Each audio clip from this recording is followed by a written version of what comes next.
अमरावती जिल्ह्यातील 8 आगारातील ST buses बुधवारी अनेक गावात पोहोचल्या नाही। पंतप्रधान नरेंद्र मोदी यांच्या यवतमाळ दौऱ्यासाठी या बसेस यवतमाळ जिल्ह्यात गेल्या होत्या, त्यामुळे प्रवाशांचे मात्र चांगलेच हाल झाले।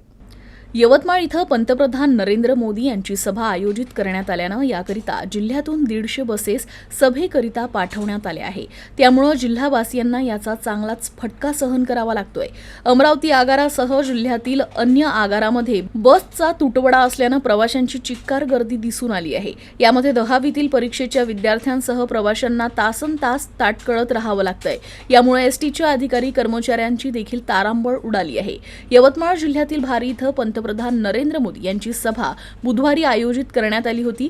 या कार्यक्रम प्रसंगी विविध शासकीय योजनांचा शुभारंभ आणि अंमलबजावणी करण्यात आल्यानं या शासकीय कार्यक्रमाला राज्यभरातून लाखोंच्या संख्येनं नागरिकांची उपस्थिती होती।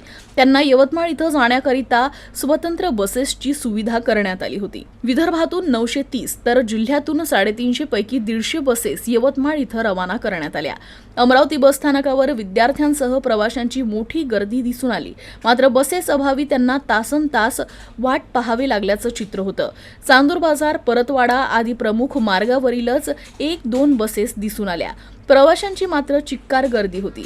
अन्य बस स्थानकांमध्ये देखील अशीच परिस्थिती निर्माण झाली होती। दुपारी 10वीचा पेपर सुटल्यानंतर मात्र पुन्हा गर्दीमध्ये भर पडली।